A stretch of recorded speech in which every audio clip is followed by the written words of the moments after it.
क्या हुआ? पिंकी गायब है।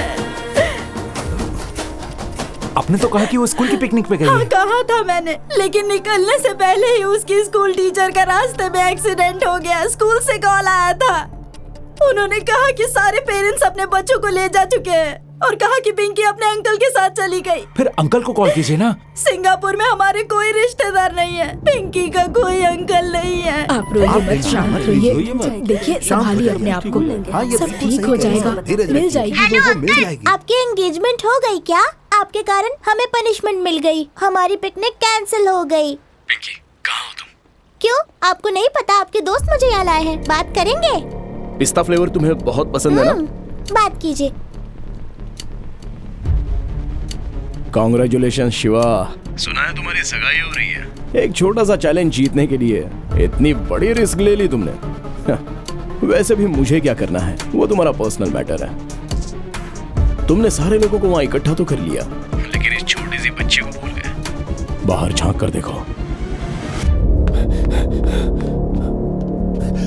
वो देख Pinky.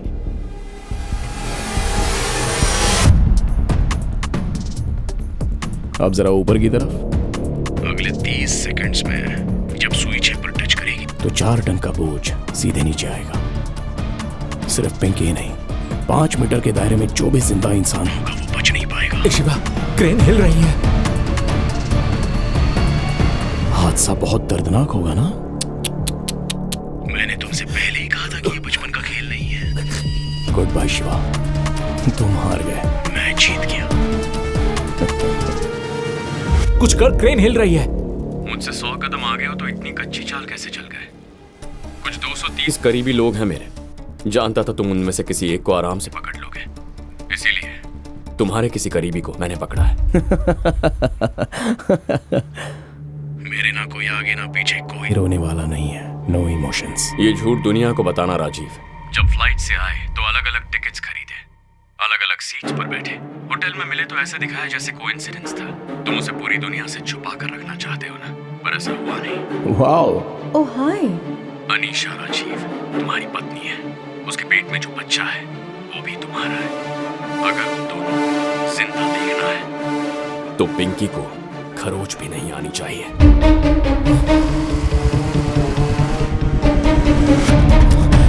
Stop the crane! Stop the crane! Stop the crane! Stop it! Stop it! Stop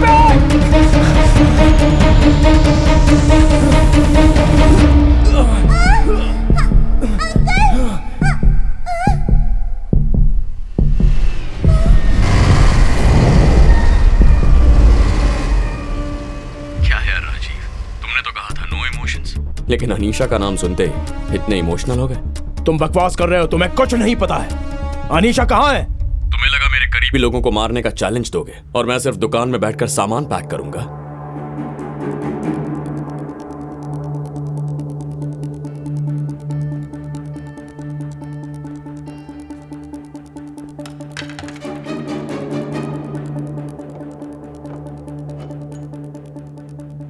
तुम्हें पता था पुलिस आ रही है, फिर भी तुम वहीं रुके रहे और उन्हें तुम्हें पकड़ने दिया।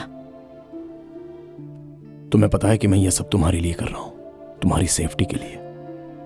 जब मुझे पता है कि कोई मेरा दुश्मन है तो मुझे पता करना होता है कि वो कौन है। बैठ जाओ। जैसा मैंने सोचा था वो कोई स्मार्ट पुलिस वाला तो नहीं है, एक पुराना दुश्मन है। आज रात तुम यहां से निकल जाओ अनीशा। यह है तुम्हारे फ्लाइट टिकट्स और तुम्हारे लिए नया पासपोर्ट। नहीं राजीव, मैं तुम्हें छोड़कर कहीं नहीं जाऊंगी। नहीं अनीशा, इस वक्त मेरे लिए तुम्हारी सेफ्टी ज्यादा जरूरी है। तुम्हें पता है ना कि अगर कुछ खास बात होगी तभी तो मैं इतना बोल रहा हूं। हमेशा की तरह जब तक हम फिर से ना मिले, एक दूसरे से कोई कम्युनिकेशन नहीं करेंगे।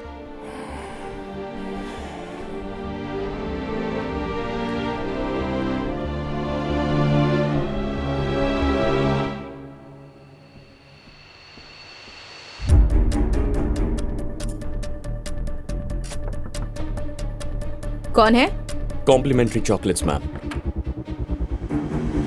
राजीव ने कहा कोई पुरानी दुश्मनी है, तभी मैं समझ गई थी। क्या चाहिए तुम्हें मुझसे? तुम्हारा और राजीव का क्या रिश्ता है? वो नहीं चाहता कि किसी भी जिंदा इंसान को ये बात पता चले। मेरी चेतावनी, मरते दम तक याद रखना। ये रखो पूरे साल की स्कूल फीस। नहीं राजीव, अगर तुम्हारे डैड को पता चला तो? अनीशा, तुम्हें पता है ना मैं तुम्हारे लिए कुछ भी कर सकता हूँ। पैसा मेरे लिए कोई बड़ी चीज नहीं है। लेकिन मेरे अंकल पूछेंगे कि फीस भरने के लिए पैसे कहाँ से आए, तो मैं क्या कहूँगी? कुछ भी कह देना, तुम्हारी फ्रेंड ने दिए या तुमने किसी कंपटीशन में जीते हैं। अच्छा ठीक है, थैंक्स। हे राजीव, वहाँ क्या कर रहा है? बारिश होने वाली है, चल चलते हैं। अच्छा अब तुम जाओ, हम कल मिलेंगे, ठीक है? वो बेचारी बिल्कुल अकेली है, मैं तो उसकी हेल्प कर रहा था। इस खेल का दांव 50,000 होगा। मामा। अरे बेटा, तुम जल्दी आ गई। जाओ जाओ जाओ जाओ जाओ, तुम्हारे लिए कॉफी रखी है। ए, क्या है? हाँ, नजर पत्तों पर रख। फिर से पीटर जीत गया। है ठंडा हो जा तू। अब क्या बोलता है? ए पीटर, तेरा उधार अब 2.5 लाख हो गया है। अगर मेरा पैसा 2 दिन के अंदर नहीं मिला तो सोच लेना। चलो रे। पीटर, ये सब तुम क्या कर रहे हो? तुम्हारे पास फूटी कौड़ी तक नहीं बची और तुम उन लोगों के साथ जुआ खेलते हो। अगर तुमने पैसे वापस नहीं किया तो वे तुम्हें मार डालेंगे। कमलेश भाई के साथ उन्होंने क्या किया, तुम भूल गए क्या? देखो विनोद, पिछले साल तक मैं जीत रहा था ना। हाँ, 3 महीने से जरा मेरा बैड लक चल रहा है। विनोद, बस एक दाव खेलने दो ना, बस एक दाव में सब जीत लूंगा। खेलने के लिए बचा क्या है तुम्हारे पास? तुम्हारी हालत वो अच्छे से जानते हैं। तुम्हारे पास पैसे नहीं है, वो खेलने क्यों आएंगे? विनोद, उन्हें सिर्फ एक बार खेलने के लिए बुला। देख, कल 4 तारीख है। 4 मेरा लकी नंबर है। पर पीटर, सारा नुकसान कवर हो जाएगा। छोटा दांव खेलोगे तो हारे हुए पैसे नहीं जीत पाओगे। अगर बड़ा दांव खेलोगे तो शायद कुछ फायदा हो जाए। हाँ, दोनों की नजर तुम्हारी भांजी पे है। कहो तो कल उन्हें बुला लेता हूँ। ज़बान खींच लूंगा। तुम्हारे पास ये आखिरी मौका है। तुम्हें खुद की जीत पे भरोसा है ना, तो फिर क्या प्रॉब्लम है? तुम बस अपनी भांजी को मना लो तो वो खेलने के लिए तैयार हो जाएंगे। अरे वो छोटी बच्ची है। ठीक है, फिर रहने दो, मैं चलता हूँ। आप ऐसे लोगों को अपने घर में क्यों बुलाते हैं मामा? ए, चुप रहो। वो मेरे बारे में क्या क्या कह रहा था और आप चुपचाप सुन रहे थे। आपको जुआ खेलने की इतनी आदत लग चुकी है। ए, चुप करो, यहाँ आओ। ए, आओ ना, मुझ पर भरोसा रखो। आओ बैठो। देखो, इसमें रोने जैसा कुछ नहीं है। ये सब मैं किसके लिए कर रहा हूँ? तुम्हारे लिए ही तो कर रहा हूँ। पिछले 10 सालों से मैंने तुम्हारा अच्छे से ख्याल रखा है कि नहीं? हाँ, तुम्हारी स्कूल की फीस भरी, तुम्हारे लिए नया यूनिफॉर्म खरीदा, नया हेयर ड्रायर खरीदा और स्कूल बैग, जूते, परफ्यूम, ये सब नहीं लाया क्या? लेकिन पिछले 3 महीनों से मेरा बैड लक चल रहा है। 1 महीने आप मेरा अच्छे से ख्याल रखते हैं, अच्छी अच्छी चीजें लाते हैं, लेकिन अगले ही महीने मेरी स्कूल की फीस भी नहीं दे पाते। मामा, ऐसा मत कीजिए। आपकी इस जुए की आदत से अब मुझे डर लगने लगा है। डरने की कोई बात नहीं।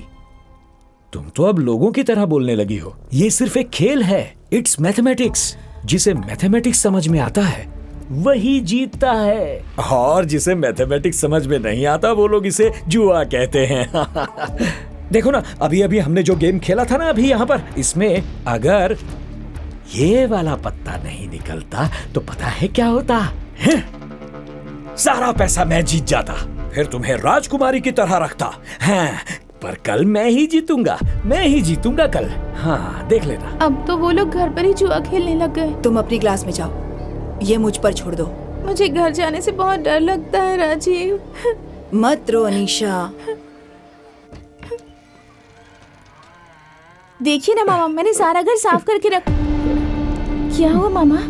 तुम्हारे मामा का बहुत बुरा वक्त चल रहा है बेटा। 52 पत्तों में से जो एक पत्ता मैं नहीं चाहता था, वही पत्ता बार बार आ रहा था।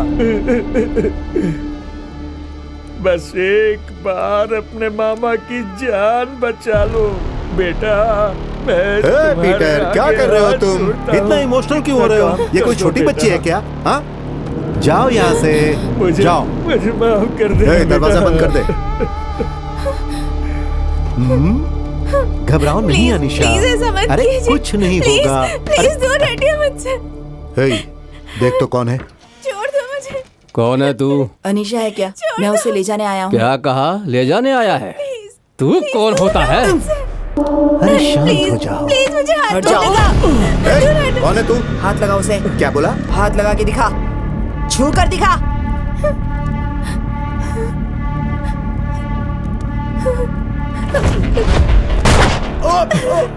ए, संतोष!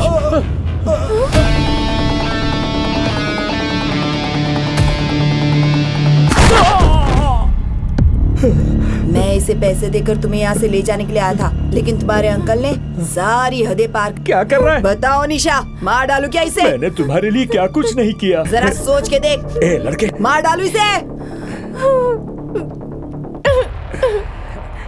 मैंने ही इसे पाल पोस कर बड़ा किया है। वो तो मेरा बैड लक चल रहा था ना, इसलिए मैंने इसे दांव पर लगा दिया। अब जब मैं जीत जाऊंगा, मैं इसका ख्याल रखूंगा। तुम नहीं रखोगे? बताओ इसे बेटा।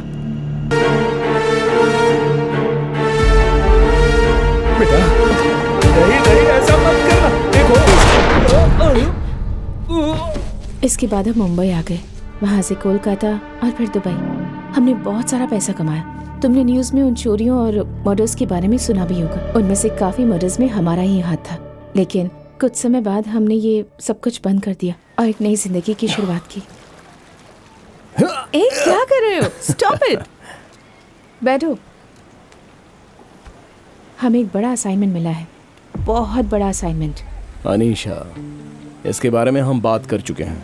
जिस दिन मुझे पता चला कि तुम माँ बनने वाली हो, मैंने ये सब छोड़ने का फैसला किया था। देखो, इतने सालों से मुझे एक अच्छी जिंदगी देने के लिए तुमने कितनी मेहनत की है। बस एक आखिरी बार सोचो कि तुम ये अंकिता के लिए कर रहे हो। ये मैं आशीष के लिए करूंगा। ये सिंगापुर वाला मिशन राजीव का आखिरी मिशन है, लेकिन ये उसकी पहली नाकामयाबी भी है। जब से उसे पता चला है कि तुम उसके पीछे हो, तब से वो तुम्हें खत्म करने के बारे में सोच रहा है। और अब तो तुम मुझे भी चाकू दिखाकर धमका रहे हो। मैं तुम्हें चोट नहीं पहुंचाऊंगा। मुझे तो बस यही जानना था कि राजीव तुम्हारे लिए किस हद तक जा सकता है।